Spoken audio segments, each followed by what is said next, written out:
یہ جو ہے وہ رمضان کے حوالے سے آپ نوٹ کر لیں، ذکر ہے، یہ بہت ہی خیر والا ذکر ہے، انشاءاللہ رمضان کی عبادت کا جو ہے حقیقی مزہ آپ کو آ جائے گا۔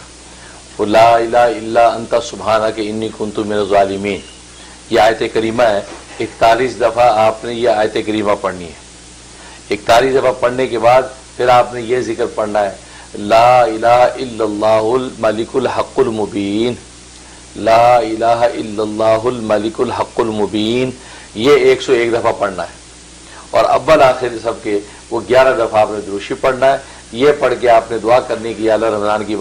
کا مہینہ آ رہا ہے، اس میں عبادت کا ذوق عطا فرما اور روزوں کی لذت عطا فرما اور اپنا قرب خاص ہمیں روزوں کی برکت سے عطا فرما۔ یہ آپ نے دعائیں کر لینی ہے، یہ شروع کر دیں، انشاءاللہ اللہ رمضان کے مہینوں کو آپ کے لیے خیر و خوشی کا باعث بنا دیں گے۔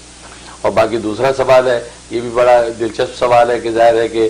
پسند کی شادی کرنا بعض دفعہ لڑکا لڑکی کی خواہش ہوتی ہے، بس شرط یہ کہ رشتہ اچھا ہونا چاہیے، جوڑ کا رشتہ ہونا چاہیے اور استخارہ مسنونہ کے ذریعے سے فیصلہ کیا جائے کہ اللہ کے ہاں بھی یہاں خیر خوشی ہے یا نہیں۔ اللہ کے ہاں بھی خیر خوشی ہے، پھر آپ اس کے لیے کوشش کریں، تگ و دو کریں کہ یہ رشتہ آپ کو مل جائے، وہ آپ ضرور کر لیں۔ اگر استخارے میں اللہ نے منع کر دیا کہ نہیں تمہارے لیے بہتر نہیں ہے اور یہ تمہارے لیے شر ثابت ہوگا، کیونکہ قرآن کریم میں اللہ نے اس حقیقت کو واضح کر دیا، کتنی چیزیں جس کو تم اپنے لیے خیر سمجھتے ہو لیکن حقیقت میں تمہارے لیے شر ہیں، اور کتنی چیزیں جن کو اپنے لیے تم شر سمجھتے ہو وہ تمہارے لیے خیر ثابت ہوتی ہیں۔ تو اس لیے اللہ چونکہ عالم الغیب و شہادہ ہے، تو پہلے آپ استخارہ کر لیں اس رشتے کے حوالے سے، استخارے میں اگر اجازت اور روک ہو جاتا ہے اب آپ اس کے لیے کوشش کریں اور اس کے لیے وظیفہ نوٹ کر لیں، یا بدی العجائب